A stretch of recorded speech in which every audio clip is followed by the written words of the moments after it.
Welcome back ناظرین. اس وقت ہمیں اسٹوڈیو میں جوائن کیا ہے کرنل ریٹائرڈ عبدالباسط صاحب ہیں. بہت شکریہ کرنل صاحب, ہمیں جوائن کر چکے ہیں. میاں حبیب صاحب ہیں, سینئر اینالسٹ ہیں. بہت شکریہ میاں صاحب آپ کا بھی ہمیں جوائن کرنے کے لیے. سب سے پہلے کرنل صاحب کی طرف آتے ہیں. کرنل صاحب مجھے یہ بتا دیجئے, یہ جو ابھی اتنی دھواں دار تقاریر بھی چل رہی ہیں, تمام ممالک جو ہیں ریکگنائز بھی کر رہے ہیں. ابھی جیسے چشتی صاحب نے کہا کہ یہ بھی پاسبلٹی ہے کہ تمام ممالک جو ہیں ان کے آپس میں کچھ اس طرح کی ڈسکشن ہوئی ہو کہ ہم اس کو ریکگنائز کر لیں گے, آپ جا کے امریکہ کو کیا ویٹو کر دیجئے گا, کہ یہ بھی پاسبلٹی رکھی جا سکتی ہے.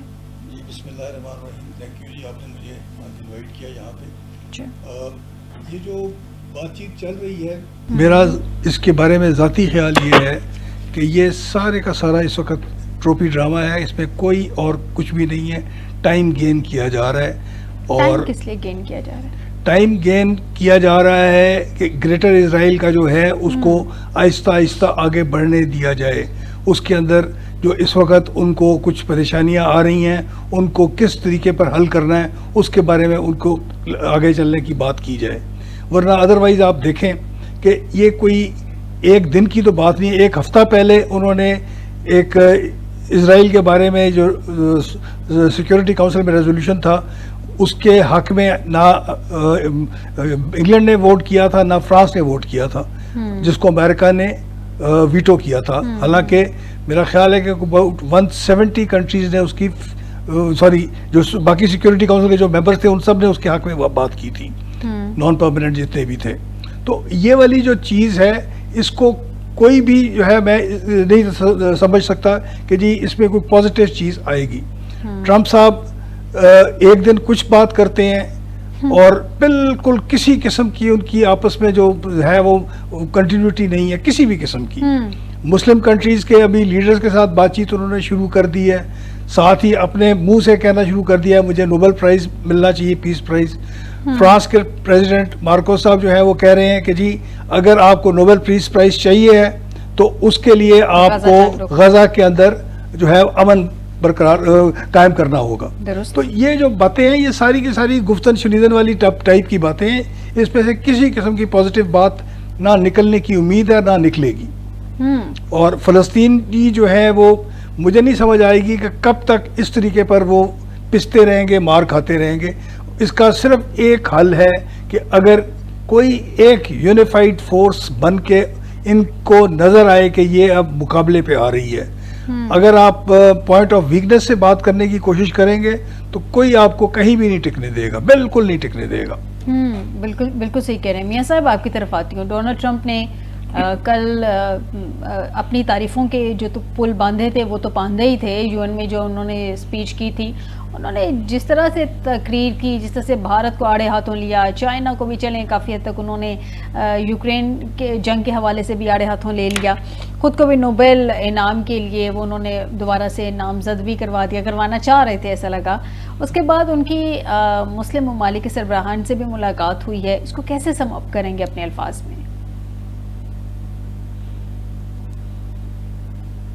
میاں صاحب آپ تک میری آواز پہنچ رہی ہے؟ میاں صاحب ہمارے ساتھ ہیں؟ جی میں آپ کے ساتھ ہوں. جی میاں صاحب آپ نے میرا کوشچن سن لیا یا ریپیٹ کر دوں؟ جی میں نے سن لیا. میں کہہ رہا تھا کہ جو مسلم ممالک کے ساتھ ٹرمپ کی ملاقات ہوئی ہے اس کا کوئی اعلامیہ جاری نہیں کیا گیا, کوئی خبر ابھی تک لیک بھی نہیں ہوئی. اور تمام اہم ممالک جو ہیں 8 کے قریب مسلم بڑے ممالک جو تھے وہ اس میں شریک تھے, لیکن اس کی کوئی خبر ابھی تک باہر نہیں آئی کہ کیا وہاں ڈسکس کیا ہوا ہے, معاملات کیا تھے, ٹرمپ نے کیا کہا ہے, وہ ایجنڈا کیا تھا, وہ کیا چاہتے کیا ہے. لیکن اس سے اندازہ یہ لگایا جا سکتا ہے کہ ٹرمپ جو ہے وہ اسرائیل کے حوالے سے کوئی خاص اہم معاملے پہ انہوں نے جو ہے وہ اعتماد میں لیا ہے اسلامی ممالک کے سربراہان کو.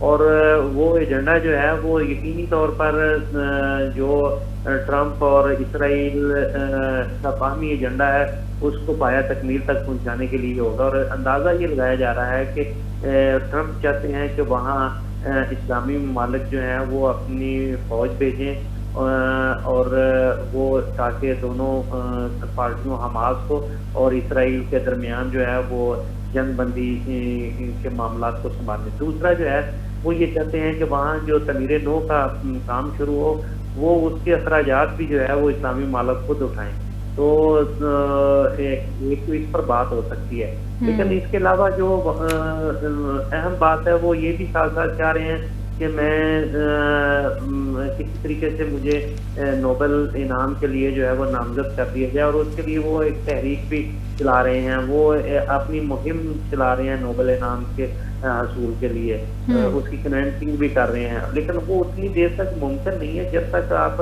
اسرائیل اور فلسطین کی جنگ بند نہیں کرواتے، اور دوسرا یوکرائن اور رشیا کی جنگ بند نہیں ہوتی. تو اس وقت تک میرا خیال ہے کہ ٹرمپ کے لیے یہ مشکل کام ہے کہ وہ یہ کہے کہ جی مجھے نوبل انعام دیا جائے، اور اس کا وہ سے اس کو خواہش تو کی جا سکتی ہے نا میاں صاحب، خواہش تو وہ کر ہی رہے ہیں. جی میں نے کہا خواہش تو کی جا سکتی ہے، جو وہ خواہش کا اظہار بھی کر رہے ہیں بھی ہے ان کی، اور وہ اس کی کنونسنگ بھی کر رہے ہیں، وہ اس کے لیے پورا جو ہے وہ مہم جوئی کر رہے ہیں، لوگوں کو کنونس کر رہے ہیں، دنیا کو بار بار باور کروا رہے ہیں کہ جی دیکھیں میں نے یہ 7 اہم تنازعات تھے جن کو میں نے حل کروایا. اچھا ایک اور اہم مسئلہ جو ہے وہ انہوں نے ایک بہت بڑا سوالیہ نشان لگا دیا اقوام متحدہ پر. تو وہ کہہ رہے ہیں جی کہ اقوام متحدہ نے یہ عالمی تنازعات میں کوئی اہم کردار ادا نہیں کیا ان کو حل کرنے کے لیے، اور وہ اس کا کریڈٹ بھی وہ خود لے رہے ہیں کہ یہ میں نے حل کروائے ہیں 7 جو بڑی بڑی تنازعات تھے جن میں پاکستان اور انڈیا کی جنگ تھی، ایران اور اسرائیل کی جنگ تھی، اسی طرح روانڈا کی، کوسوو کی، اور دوسرے ممالک ہیں ان کی جو تنازعات تھے. وہ کہہ رہے ہیں یہ اقوام متحدہ نے انیشیٹو ہی نہیں دیا، یہ میں نے حل کروائے ہیں. تو یہ اس کا کریڈٹ وہ دے رہے ہیں، اور وہ اپنے آپ کو ثابت کر رہے ہیں کہ میں نے تمام بڑے مسئلے حل کیے ہیں، لہذا مجھے نوبل انعام ملنا چاہیے. لیکن جب تک میں سمجھتا ہوں کہ مسئلہ کشمیر حل نہیں ہوتا اور فلسطین کا مسئلہ حل نہیں ہوتا، اس وقت تک تو نہ امن قائم ہو سکتا ہے، اور نہ ہی جو ہے میرا خیال ہے کہ نہ ہی ان کو نوبل پرائز ملنا چاہیے اس وقت تک، تب تک تاکہ ٹرمپ صاحب جو ہیں وہ کوششیں کرتے رہیں. میں آپ کی جانب آتی ہوں. میاں صاحب کرنے صاحب مجھے بتا دیجئے گا یہ جو پیس کیپنگ فورس کی بات کی جا رہی ہے، چلیں جو میڈیا تو ایٹ لیسٹ ان کا رپورٹ کر رہا ہے، ابھی تک جیسے کہ میاں صاحب نے کہا اعلامیہ تو کوئی جاری ہوا نہیں ہے. تو یہ اگر یہ فورس بن جاتی ہے تو یہ کس کے امبریلا کے نیچے ہوگی؟ کیا یہ یو این کے امبریلا کے نیچے ہوگی، ایس سی او کے امبریلا کے نیچے ہوگی، یا امریکہ بہادر ڈائریکٹلی اس کو ہیڈ کرے گا؟ آپ کے خیال میں اگر یہ فورس بنتی ہے تو یہ کیا اس کا مطلب اوور آل کیا ہوگا، اس کا ایک خط و خال کیا دیکھتے ہیں؟ دیکھیں جی پیس کیپنگ فورس تو یو این کے انڈر ہی ہوگی، وہ تو اور کسی ملک کے انڈر نہیں ہوگی، ٹھیک ہے، جو کہ میں دیکھ رہا ہوں. لیکن اس کی ایفیکٹونیس یا کیا، یہ اس کے بارے میں بہت سارے سوالات ہیں. دیکھیں ابھی قطر پر اسرائیل نے حملہ کیا، امریکہ کو پہلے بتایا، سب کچھ کیا اس نے.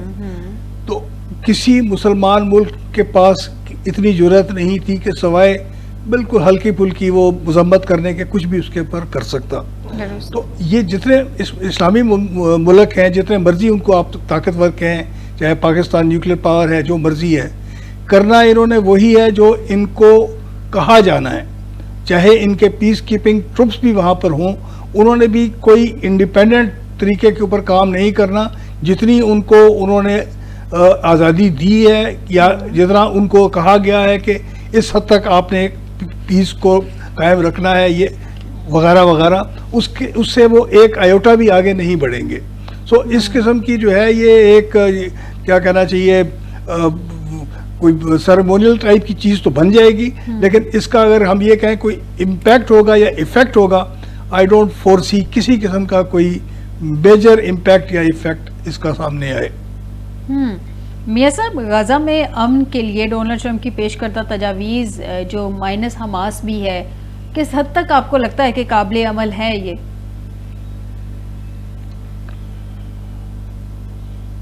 میاں صاحب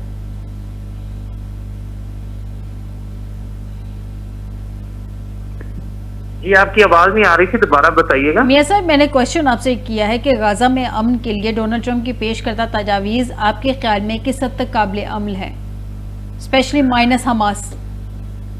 نہیں، یہ تو ناممکن نا کہ اگر آپ حماس کو مائنس کر دیں تو پھر تو وہاں بچتا ہی کچھ نہیں. وہ اپنی آزادی تحریک لڑ رہے ہیں, انہوں نے اس کے پیچھے ایک پوری ایک تاریخ ہے, تو وہ اس کو مائنس کر کے تو آپ نے نا, اس کا مطلب تو مکمل سرنڈر ہے کہ آپ حماس کو مائنس کر کے کہیں کہ وہاں امن ہو سکتا ہے, یہ تو ممکن ہی نہیں ہے. آپ کو حماس کو جو ہے وہ اعتماد میں لینا پڑے گا, اور حماس کی مشاورت کے ساتھ ہی کوئی حل نکل سکتا ہے. لیکن اصل میں مسئلہ یہ ہے کہ ڈونلڈ ٹرمپ چاہ رہے ہیں کہ میں سارے معاملات کو جو ہے وہ آئی واش لوگوں سے کر کے اور اسرائیل کو فائدہ بھی پہنچا دوں. سوری. اور وہ یہ چاہ رہے ہیں کہ اسلامی ممالک جو ہیں وہ حماس کو اعتماد میں لیں, حماس سے سرنڈر کروائیں, اور پھر ساتھ وہاں جو ہے وہ غزہ پہ جو ہے وہ اسرائیل کا قبضہ کروا لیں, یا میں ان کو اس طریقے سے جو ہے وہ ہلاک کی طرف لے کے آؤں اور حماس اور اسرائیل اپنا کام کرتا رہے. تو یہ تو ممکن نہیں ہے. اب معاملات بہت جو ہے نا وہ آگے نکل گئے ہوئے ہیں. حوثیوں کو کس طرح آپ قابو کریں گے؟ آپ پورے عالم اسلام کو اس پر تشویش ہے. اتنے آپ نے 70-75 ہزار لوگ وہاں شہید کر دیے ہیں, اس کے بعد آپ پھر کہیں گے جی وہ خاموشی کے ساتھ جو ہے وہ سرنڈر کر جائیں, تو یہ تو ممکن نہیں ہے. جس قوم نے اتنی بڑی قربانیاں دی ہوں, آپ اس کو کہیں کہ جی وہ چپکے سے جو ہے وہ سائڈ لائن ہو جائیں, تو یہ ممکن نہیں ہے. اور ساتھ ہی اس کے پوری دنیا اس وقت جو ہے وہ غزہ اور فلسطین کے حوالے سے جو ہے سراپا احتجاج ہے. ان کو مطمئن کرنا اتنا آسان کام نہیں. خود یورپ کے اندر ایک بہت بڑی انسانی حقوق کی لہر اٹھی ہوئی ہے, اور وہ اس پر نہ صرف احتجاج کر رہے ہیں, بے شمار ملکوں نے جو ہے اسے تسلیم کر لیا. کینیڈا اور برطانیہ, آسٹریلیا, یہ سارے فرانس, یہ سارے بڑے ملک جو ہیں جو کل تک امریکہ کے ساتھ کھڑے تھے اور جو اسرائیل کو بھی کبھی سپورٹ کرتے تھے, آج وہ جو ہے وہ فلسطین کو تسلیم کیے بیٹھے ہیں, اور وہ چاہ رہے ہیں کہ اس کا کوئی پرامن حل نکالا جائے. لیکن میاں صاحب وہ تو ان کی عوام کے پریشر کی وجہ سے نا پریشرائز ہو گئے ہیں. جس طرح سے ان کی عوام باہر نکلی ہے, جس طرح سے ان کی عوام کا مائنڈ سیٹ ہے, وہ چاہ رہے ہیں کہ امن ہو, کسی طرح سے یہ جنگ رکوائی جائے, تو وہ تو اپنی عوام کے ہاتھوں پریشرائز ہوئے ہیں. لیکن یہ جو امریکہ بہادر کی تجاویز ہیں مائنس حماس, جسے آپ کہہ رہے ہیں کہ یہ قابل عمل نہیں ہے یا یہ پاسبلٹی نہیں ہے, تو آئیڈیالوجی کا نام ایک حماس ہے. یہ آئیڈیالوجی اگر نکال دی جائے تو پیچھے غزہ یا پیلسٹائن کیا رہ جائے گا؟ نہیں, کچھ بھی نہیں رہے گا. یہی تو میں کہہ رہا ہوں کہ وہ پوری ایک آزادی کی تحریک ہے. وہ اسرائیل کے خلاف جو ہے وہ پچھلے 70-75 سال سے جو ہے وہ جدوجہد کر رہے ہیں. تو وہ یہ تو معاملہ جو ہے نا, اگر یہ حل ہونا ہوتا تو اب تک یہ کب کا سرنڈر ہی کرنا تھا انہوں نے, تو یہ کب کا حل ہو چکا ہوتا. تو ان کی تو نسل در نسل لوگوں نے قربانیاں دی ہیں, اور ابھی ریسنٹلی آپ دیکھ لیں کہ شاید دنیا کی تاریخ میں اتنا ظلم نہ ہوا ہو جتنا اسرائیل نے جو ہے وہ غزہ پر کیا ہے. ان کی خوراک بند کی ہوئی ابھی تک. کبھی ہم روانڈا کے لوگوں کی اس طرح کی تصویر دیکھتے تھے, جو آج فلسطین کے بچوں کی تصویریں ہمیں نظر آ رہی ہیں کہ ان کو خوراک کوئی نہیں مل رہی, اور دنیا کا کوئی ایسا ظلم نہیں جو ان پر نہیں ہوا. ان کے ہاسپٹل تک, قبرستان تک جو ہے بمباری کر کے لوگوں کو شہید کیا گیا, گھروں میں مارا گیا لوگوں کو, پھر جو ہے وہ نسل کشی کی گئی ہے ان کی. تو یہ سارا کچھ جو ہے خون جو ہوتا ہے وہ اپنا رنگ دکھاتا ہے. آج دنیا میں جو ایک لہر آئی ہوئی ہے, جو لوگ اٹھ کھڑے ہوئے ہیں, وہ یہ ظلم اور بربریت کی وجہ سے اٹھے ہیں کہ یہ انتہا کی جو انسانی حقوق کی خلاف ورزی ہو رہی ہے, جو نسل کشی ہو رہی ہے, اس پر لوگ سراپا احتجاج ہیں. تو اس کے بعد آپ دیکھیں صرف دنیا کے 3 ممالک ایسے ہیں, ایک انڈیا, ایک اسرائیل اور ایک امریکہ, تو یہ چاہ رہے ہیں کہ کسی طریقے سے جو ہے وہ مکمل طور پر غزہ پر قبضہ کر لیا جائے اور گریٹر اسرائیل کا جو ہے وہ خواب جو ہے پورا کیا جائے. باقی تو پوری دنیا جو ہے وہ اس کے خلاف اٹھ کھڑی ہوئی ہے. اور میں آپ کو بتا دوں کہ خود امریکہ کے اندر بھی یہ لہر جو ہے یہ بڑی تیزی کے ساتھ آگے پھیل رہی ہے, اور وہ اپنی حکومت کے اس معاملے میں خلاف ہیں کہ آپ کو اسرائیل کا اس حد تک ساتھ نہیں دینا چاہیے کہ وہ جینوسائڈ کرے. تو میرا خیال ہے کہ اب معاملات اتنا آسان نہیں ہے کہ ٹرمپ یا اسرائیل کی خواہش پر جو ہے وہ حماس سرنڈر کر جائے گا یا حماس کو ختم کر دیا جائے گا. آپ نے ان کی کئی ملکوں میں ان پر حملہ کر کے ان کی لیڈرشپ ختم کی ہے, لیکن اس کے باوجود وہ کھڑے ہیں. ان کا بچہ جو ہے وہ آزادی کے لیے جو ہے وہ فلسطین کے لیے اور اپنے حقوق کے لیے جو ہے وہ اپنی جانیں قربان کر رہا ہے. تو اس میں جو ہے اسلامی ممالک کو اس طرف اعتماد میں لے کر یا وہ بھی فیصلہ کرنے کی پوزیشن میں نہیں ہے, دنیا اٹھ کھڑی ہوگی. یہ معاملہ جو ہے یہ بہت گمبھیر ہے. یہ کچھ نہ کچھ جو ہے وہ سیٹسفائی کرنا پڑے گا آپ کو, حماس کو, فلسطین کو اور دوسری جو وہاں تنظیمیں کام کر رہی ہیں ان سب کو آپ کو اعتماد میں لینا پڑے گا, پھر کوئی حل نکل سکتا ہے. ایک طرفہ کوئی مسلط نہیں کر سکتے آپ ان پر.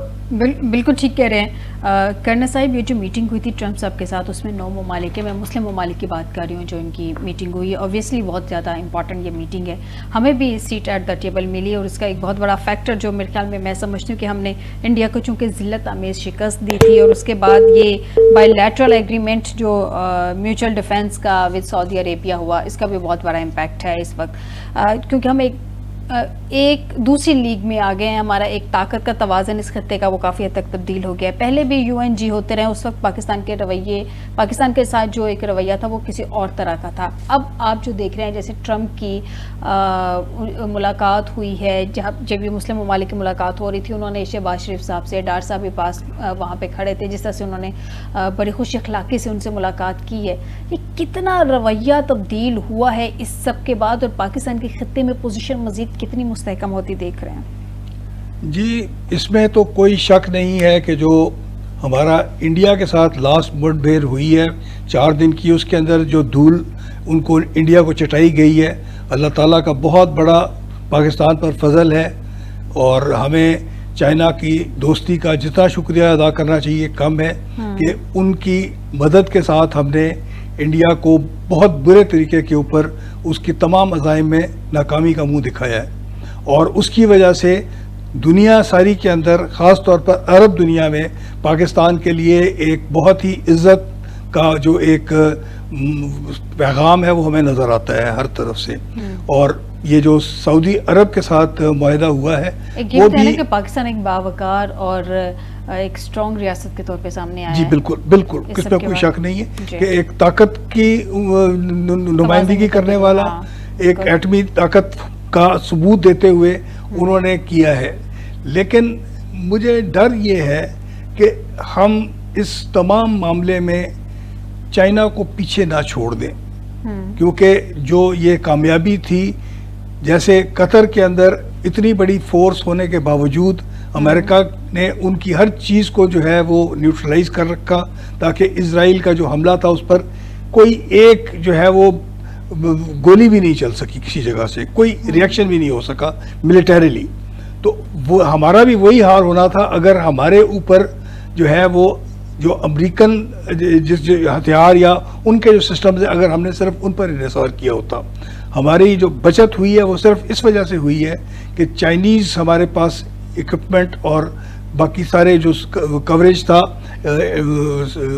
جو ریڈارز کا یا باقی ساری چیزوں کا, وہ چائنیز تھا, اور اس نے ہمیں اس قابل بنایا کہ ہم انڈیا کی تمام جو پلاننگ تھی اس کو ہم ناکام بنا کے ان کے جہازوں کو 5 یا 6 جتنے بھی گنتی میں فائنلی آئیں گے, ان کو جو ہے وہ ہم 140 یا 144 کلومیٹرز کی رینج سے ان کو ہم سٹنگ ڈکس کے طور پہ ان کو ہم گرا سکیں. تو اس کا اثر بہت زیادہ ہے, لیکن بہت پھونک پر قلم رکھنے کی ضرورت اس بات کی ہے کہ کیا یہ چائنا کے خلاف تو ایک وہ نہیں بنانے کی کوشش کر رہا امریکہ کہ پاکستان, سعودی عربیہ, ان سب کو, بیکاز میرے اپنے خیال کے مطابق سعودی عربیہ میں سب کچھ اس وقت امریکن لگا ہوا ہے, اور امریکن جو کچھ بھی لگا ہوا ہے اس کا کنٹرول امریکہ کے پاس ہے. ان کا کوئی ایک جہاز, کوئی F-35, کوئی F-16, کوئی دوسرا جہاز ان کا وہاں سے ٹیک آف نہیں کر سکتا. ان کے جو باقی تمام قسم کے انٹیلیجنس والی چیزیں ہیں ان کا وہ بالکل ذرا سا بھی نہیں ہل سکتے اگر امریکہ نہ چاہے تو. یہ تو آپ نے مجھے ایک اس کا سینیریو بتا دیا سعودی عرب کے حوالے سے. مجھے ذرا بھارت کے کانٹیکسٹ میں بھی بتا دیں. تنقید تو اس نے بنا دی ہے یوکرین اور رشیا کی جنگ کا, تو اس نے ڈائریکٹلی جو ذمہ دار ہے وہ بھارت اور چائنا کو قرار دے دیا. نہیں وہ اس لیے اس نے قرار دے دیا بیکاز ان دونوں نے اس کی مذمت نہیں کی ہے. انڈیا نے تو ایک پارشلی یا آئل کا بھی تو تھی نا, آئل بائنگ بھی ہے, آئل کی جو ہے وہ تو ایک مطلب اور طریقے سے انڈیا نے لینا شروع کیا آئل کے. وہ وہاں سے رشیا کے پاس پابندی لگی ہوئی تھی تو آئل کی انہوں نے ان سے ڈیل کر کے تو سستا آئل وہاں سے لینا شروع کر دیا. اور انڈیا کے پاس مزے کی بات یہ ہے کہ کوئی ریفائنری نہیں ہے جو اس آئل کو صاف کر سکے. تو وہ جو ہے وہ آگے اس کو ری ایکسپورٹ کر رہے ہیں, کیا اور جگہ کے اوپر ٹرانسپورٹ کر رہے ہیں. تو یہ امریکہ کی جو ہے وہ اتنی بڑی ناکامی ہے کہ جو اس نے چاہا تھا کہ رشیا کو بالکل چوک کر دے, اس کا گلا گھونٹ دے, وہ نہیں وہ کر سکا. اور اس کے اندر انڈیا نے بھی رشیا کی ہیلپ کی ہے, اور چائنا تو بہرحال بالکل اوپنلی بات کر رہا ہے کہ جی وہ رشیا کے ساتھ ہے, ان کو سپورٹ کر رہا ہے اس ساری کی ساری چیز میں, اور کرنا بھی چاہیے بیکاز جو رشیا کے اوپر یہ سارے کا سارا رشیا کو جو کرنا پڑا ہے وہ اس لیے کرنا پڑا ہے کہ جی نیٹو جو ہے وہ رشیا کے بارڈر تک آنا چاہ رہا تھا, یوکرین پر جو ہے اس کو بھی اپنا ممبر بنا کے نیٹو کا. تو اس کی وجہ سے جو ہے یہ مجبور ہوا تھا رشیا کے جی وہ اس کے اوپر چڑھائی کرے. اور اس کا حل صرف یہی ہے کہ نیٹو کو وہ اگر اسی طریقے کے اوپر ایگریسولی رشیا کے خلاف آگے بڑھاتے رہے تو رشیا نے بھی اپنے سیلف ڈیفenس میں کوئی نہ کوئی سٹیپس ضرور لینے ہیں. اس وقت کی جو پوزیشن چل رہی ہے دنیا میں وہ سب کو اندازہ ہے, نظر آ رہا ہے, انڈیا چائنا اور رشیا کے کیمپ میں نہیں ہے, امریکہ کے کیمپ میں ہے. چاہے ہم اس کو جتنا مرضی کہہ لیں کہ جی اس نے ٹرمپ نے اس کے اوپر فلاں جو ہے وہ ٹیکسز لگا دیے, یہ کر دیا وہ کر دیا, لیکن اگر ڈیپلی ہم سوچیں یا دیکھیں تو جو نیچرل الائے ہے وہ امریکہ کا انڈیا ہی ہے یا بھارت ہی ہے. اس کی وجہ یہ ہے کہ اسے اپنے آپ کو ایک ریجنل یا بڑی پاور بنانے کے لیے چائنا کے خلاف اپنے آپ کو کچھ بنوانا ہے, اور اس کو بنوانے کے لیے امریکہ کی مدد کے بغیر وہ کچھ بھی نہیں کر سکتا. تو یہ والی بڑی گمگیر صورتحال ہے اور ہمیں بہت کیئرفلی اس پہ کرنا پڑے گا, ہمیں دونوں سائڈز پہ دونوں سائڈوں کو کر کے دیکھنا پڑے گا. تو ہم بیلنس کر پا رہے ہیں, آگے دیکھتے ہیں کہ آنے والے دنوں میں بیلنس کیسے, امید کرتے ہیں کہ بہت اچھے سے ہی ہوگا. میاں صاحب, اسرائیل اور انڈیا نیکسس بہت اسٹرانگ ہے. جس دن ہمارا سعودیہ کے ساتھ ایگریمنٹ ہوا تھا اس دن انڈین فارن منسٹری کا بھی ایک ایکسپریشن آیا تھا, آپ کے نالج میں ہوگا. انہوں نے کہا تھا کہ ہم دیکھیں گے کہ ہمارے لیے اس کی سیکیورٹی امپلیکیشنز کیا ہیں. اس کے بعد یروشلم پوسٹ نے بھی ایک آرٹیکل میں لکھا کہ اس معاہدے کے اسٹریٹجک جھٹکے ہیں جو کہ اسرائیل اور انڈیا کو محسوس ہوں گے آنے والے وقت میں. کیا یہ چینجنگ ڈائنامکس ہیں جو انڈیا محسوس کر رہا ہے, ریئلائز کر رہا ہے, یہ سب کچھ دیکھ رہا ہے, یا آپ کو لگتا ہے کہ چونکہ وہ ایک اسٹرانگ نیکسس میں اسرائیل کے تو وہ کمفرٹیبل ہے کہ کوئی نہ کوئی وے آؤٹ تو اس کا نکل ہی آئے گا؟ دیکھیں, یہ میں سمجھتا ہوں کہ دنیا کو بہت خوف ہے کہ کہیں عالم اسلام اکٹھا نہ ہو جائے, کیونکہ اتنے بڑے ریسورسز عالم اسلام کے پاس ہیں, دوسرے ملکوں کے پاس نہیں ہے. جتنی اسلامی ملک ہیں وہ وسائل سے بھرے پڑے ہیں, لیکن ان پر کسی نہ کسی طریقے سے ایسی قدغنیں لگائی گئی ہیں اور ان کو جو ہے وہ ہائی جیک کیا گیا ہے کہ وہ اپنے وسائل اس طریقے سے یوٹیلائز نہیں کر پا رہے, یا ان کو وہ جو ہے بڑی طاقتیں جو ہیں وہ ان کو اپنے انفلوئنس میں لے کر جو ہے وہ ان کے وسائل ہڑپ کر رہی ہیں. تو اس وقت یہ آج کا نہیں ہے, یہ کوئی آج سے کوئی 40 سال 50 سال پہلے سے جو ہے وہ یہ سازشیں تیار کی گئی کہ کہیں اسلامی ملک جو ہے وہ اکٹھا نہ ہو جائے, کہیں یہ بلاک نہ بن جائے, کہیں یہ اپنے وسائل ایک دوسرے کے لیے یوٹیلائز کر کے یہ طاقت نہ بن جائے. اگر اسلامی ممالک سارے اکٹھے ہو جائیں اور کسی کم سے کم منیمم ایجنڈے پر بھی اکٹھے ہو جائیں تو دنیا کے لیے یہ بہت بڑا تھریٹ ہے. جتنی بڑی طاقتیں ہیں وہ ان کو جان کے لالے پڑ جائیں گے. اس وقت یہ جو سعودی عرب اور پاکستان کا ایک معاہدہ ہوا ہے, اس کے پیچھے بھی جو خوف نظر آ رہا ہے وہ یہی ہے کہ اسلامی ممالک کے وسائل اور پاکستان کی افواج اور پاکستان کا جو افرادی قوت ہے یہ کہیں اگر جوائنٹ ہو گئے تو یہ تو دنیا کو وقت ڈال دیں گے. تو اس وجہ سے اسرائیل, امریکہ اور انڈیا جو ہے وہ اس دن سے جو ہے وہ بہت ہی پریشان ہے، اور یہ ابتدا ہے ابھی، اسی لیے ہم اس پہ کھل کے نہ بات کر سکتے ہیں۔ درست کہہ رہے ہیں، ابھی اس کی پوری ڈیٹیل سامنے آئیں گی، اس کے خط و خال سامنے آئیں گے تو اس پہ کوئی ڈیٹیل سے ڈسکشن ہوگی۔ لیکن یہ تو ہم نے ثابت کیا ہے نا کہ ہمارے پاس ایکسپرٹیز ہیں، پاکستان کے پاس ایکسپرٹیز ہیں، پاکستان ایٹمی قوت ہے، اور اگر مڈل ایسٹ ہمیں کچھ کردار دیا جاتا ہے، مڈل ایسٹ کی سیکیورٹی کا کردار ہمیں مل جاتا ہے، تو پھر ہم دنیا کے بڑے بڑے ملکوں کو جو ہے وہ قریب سے نہیں پھٹکنے دیں گے۔ تو اب پوری کوشش یہ ہے کہ کوئی ایسا معاہدہ، کوئی ایسی اسٹریٹجک معاملہ جو ہے یہ پاکستان کے اور اسلامی ممالک دوسرے بڑے ملک جو ہیں ان کے درمیان کہیں کوئی پایا تکمیل تک نہ پہنچ سکیں گی، یہ سب تھریٹ ہے، اور اسی وجہ سے جو ہے اس وقت اسرائیل اور انڈیا جو ہے سب سے زیادہ پریشان دکھ رہی ہے۔ ٹھیک ہو گیا، بہت شکریہ کرنل ریٹائرڈ عبدالباسط صاحب آپ کا، میاں حبیب صاحب آپ کا مجھے پروگرام میں جوائن کرنے کے لیے۔ ناظرین، آج کے پروگرام سے دیجیے گا اجازت، اس دعا کے ساتھ کہ ہر آنے والا دن پاکستان اور پاکستانیوں کے حق میں بہتر و بشرط زندگی۔ آپ سے دوبارہ ملاقات ہوگی، اپنا خیال رکھیے گا، اللہ حافظ۔